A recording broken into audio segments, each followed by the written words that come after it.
Še ostajamo pri obletnicah. V mesecu oktobru so v knjižnici Medvode pripravili že 16. domoznanski večer, tokrat na temo Valentin Vodnik ob 200-letnici njegove smrti. In kakšne so povezave med Vodnikom in našimi kraji in ljudmi? Od njem je pripovedovala dobra poznavalka njegovega življenja in dela, naša občanka Marjeta Žebovec. V letih 1784 in 1785 je kot duhovnik služboval v Sori. Med drugim je ohranjen njegov podpis kot ravnatelj na ljubljanski gimnaziji, na spričevalu Aleša Jerale iz Hraš in še Jakob Aljaž, naš občinski zavetnik, mu je leta 1895 postavil spominsko ploščo ob 100-letnici njegovega pohoda na Triglav. Pisateljica, urednica, redaktorica in lektorica, sicer pa naša občanka Marjeta Žebovec iz Smlednika, je dobra poznavalka življenja in dela Valentina Vodnika, ki velja za prvega pravega slovenskega pesnika. Bil pa je tudi redovnik, duhovnik, učitelj, praktikar, jezikoslovec, prevajalec, novinar. Žebovčeva pa ga je tokrat sicer maloštevilnemu občinstvu v Medvoški knjižnici predstavila tudi kot upornika in duhovitega človeka, ki je rad spravljal ljudi v smeh. Jaz sem ga spoznavala dosti temeljito takrat, ko sem delala knjigo Slovenski književniki, pač to prvo, kjer je tudi on predstavljen. Prebrala sem kar precej stvari, čeprav vidim, da ne vsega, kar je na razpolago. In se mi zdi, da pravzaprav, tako bom rekla, mi je simpatičen. Kot človek mi je simpatičen. Po svoje sem vesela, da je zmogel toliko korajže, da se je uprl svojemu očetu, ki ga je hotel prisiliti, da bi bil škofijski duhovnik že na začetku, da bi potem družina od tega njegovega poklica tudi boljše živela.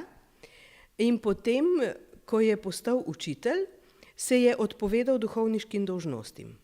Vedel je, da to ni tista njegova izvorna pot. Vodnik je namreč postal duhovnik predvsem po očetovi želji, ki se je nadejal njegove finančne pomoči, vendar je ta vstopil med frančiškane. Leta 1784 je zapustil meniški stan in začel opravljati duhovniški poklic. Njegova prva služba pa je bila prav v Sori, kjer je bil 2 leti.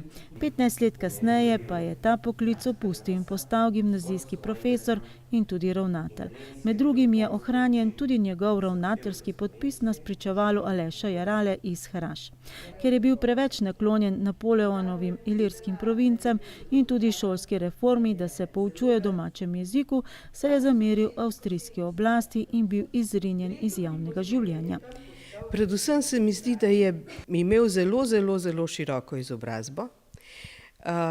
Najprej je bil duhovnik. Bil je frančiškan na začetku, potem je stopil iz reda in postal škofijski duhovnik. Ampak to mu ni zadostovalo. To ni bil njegov prvotni poklic, prvotna poklicanost. Po srcu je bil učitelj. Potem je tudi služboval kot učitelj v liceju. Tam, kjer je vstopil v samostan. Bil pa je po moje dober učitelj. Predvsem je želel, da bi ljudje dobili tisto osnovno izobrazbo in da bi strokovnjaki delali res strokovno. Pravzaprav temu lahko pripišemo vzrok za to, da je prevedel knjigo Babištvo. To je bilo zelo pomembno takrat. Vodnik je bil med drugim avtor velike in male praktike, urednik Ljubljanskih novic, avtor pesmi Ilirija oživljena in Vršac, avtor oziroma prevajalec šolskih knjig in avtor številnih izštevank, ugank in anekdot. Poskrbel pa je tudi za prevode strokovne literature, med drugim tudi o babištvu in porodničarstvu. Vodnikova domačija, kjer je Valentin Vodnik preživljal otroška leta, je danes kulturni in etnološki spomenik, predvsem pa živ prostor, kjer se ves čas nekaj dogaja.